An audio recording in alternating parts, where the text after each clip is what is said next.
नमस्कार। बुढ़ापा पैरों से शुरू होता है और हर कोई चाहता है कि मैं जवान रहूं, लेकिन अगर पैर कमज़ोर हो जाएं तो आप समझिए कि बुढ़ापा शुरू हो चुका है। इसका उदाहरण है कि जब पहले 60 साल की उम्र होती थी, घुटना दर्द होता था तो कहते थे कि अब 60 लग गई, यानी 60 साल के हो गए हो, यानी बूढ़े हो गए हो।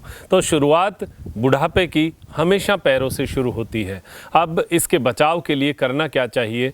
पहले तो ये बात जान लें कि अगर आपने अपने पैरों को हिलाना बंद कर दिया है तो आप बुढ़ापे की ओर अग्रसर हो चुके हैं।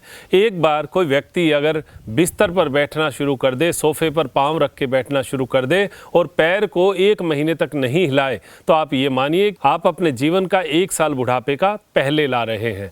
तो ये ध्यान रखें कि पैर की जो मसल्स हैं वो हमारे शरीर की मसल्स के बराबर है, यानी दोनों पैर जो हैं वो शरीर की जितनी मसल्स हैं उसके मुकाबले बहुत स्ट्रॉन्ग होनी चाहिए। और हमारी ये स्ट्रॉन्गनेस कब होगी? जब हम इनको हिलाएंगे डुलाएंगे। तो आप ये मानिए कि अगर आप 60 साल के या 50 साल के हो चुके हैं तो सुबह सुबह सैर करना बिल्कुल ना छोड़ें। सुबह सुबह कम से कम 3 से 4 किलोमीटर पैदल चलना आप बिल्कुल ना छोड़ें। इससे हमारे ऑर्गन्स जो हैं वो बहुत स्ट्रॉन्ग होंगे। और जो जवान है वो तो देखिए कदम ताल कर सकते हैं, वो भाग दौड़ कर सकते हैं, तेज़ी से भागना कर सकते हैं।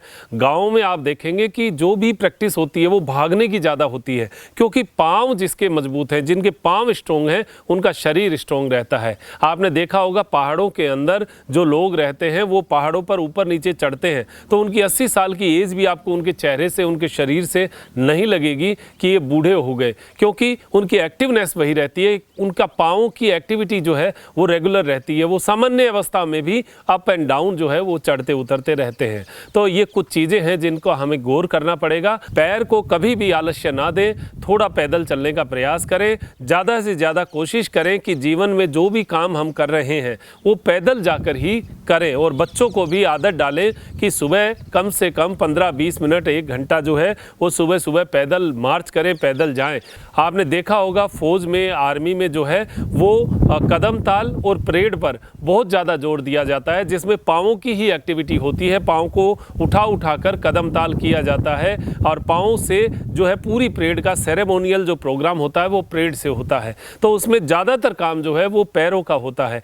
पैर अगर स्ट्रॉन्ग है तो हमारी सेना स्ट्रॉन्ग है, तो सबके पैर बहुत मजबूत करते हैं। उसी प्रकार हमें भी हमारे पैर मजबूत करने चाहिए। उसके लिए जो भी एक्टिविटी हो सके वो आप करिएगा, वरना वही बात हम पर भी लागू होगी कि बुढ़ापा जो है वो पैरों से शुरू होता है।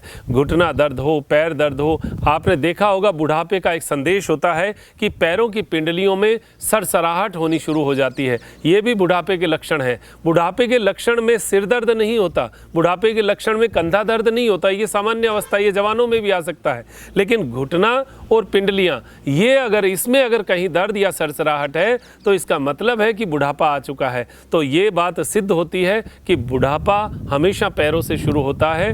पैरों को स्ट्रॉन्ग करिए। आज का संदेश जो मेरा देना था वो यही था कि आप सुबह सुबह सैर करना, पैरों की कदम ताल जो मैंने बताई हुई है वो कदम ताल भी कर सकते हैं। और भी बहुत सारी क्रियाएं होती हैं, उठक बैठक जो हमारे गाँव में जो पहले जो है आप देखिए कि बच्चों को उठक बैठक बहुत करवाते थे। क्यों? क्योंकि पैर स्ट्रॉन्ग होने चाहिए। तो पैरों की जितनी एक्टिविटी हो सके वो ज़्यादा से ज़्यादा कीजिए। सीढ़ियों का जो मैंने आपको अप एंड डाउन जो है कदम ताल बताया है वो भी आप कर सकते हैं। और सबसे मुख्य बात वो है ये पिंडलियाँ। देखिए इन पिंडलियों को जितना आप मजबूत करेंगे, जितना स्ट्रॉन्ग करेंगे, उतना ही आपके जो पैर हैं वो मजबूत रहेंगे।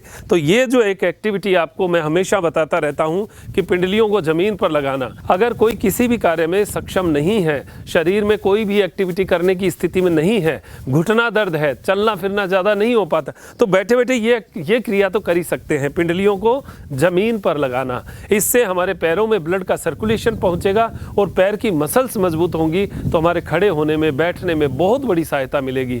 तो पैरों को कभी कमज़ोर ना होने दे, आज का संदेश मेरा यही है। और पैरों से संबंधित जितनी भी सूक्ष्म क्रियाएं हैं, अब वो चाहे पैर की अंगुली से लेकर हो, पैर की अंगुलियां आगे पीछे मूवमेंट करना, पैर का पंजा आगे पीछे मूवमेंट करना, पैर का पंजा दोनों तरफ करना, पिंडलियां हिलाना और पैर को थोड़ा थोड़ा उठाकर ये क्रिया करना। इससे पूरे पैरों के ब्लड सर्कुलेशन में आपको लाभ मिलेगा और इससे आपको लगेगा कि मेरे पैर स्ट्रोंग है। और जिसके पैर स्ट्रोंग है वो अपने आप को जवान अपने आप समझ लेता है और उसकी क्रियाओं में दिखता है कि ये जवान है। तो आप बूढ़े अगर नहीं होना चाहते तो पैरों को मजबूत बनाइए, सुबह शाम जब भी मौका मिले सैर करिए, पैदल चलिए। जितना पैदल चलेंगे उतने हम मजबूत होंगे और जवान होंगे। तो अब दीजिए इजाज़त मुझे, डॉक्टर मनोज योगाचार्य को, त्रिनेत्र टीवी के लिए त्रिनेत्र योगधाम से नमस्कार।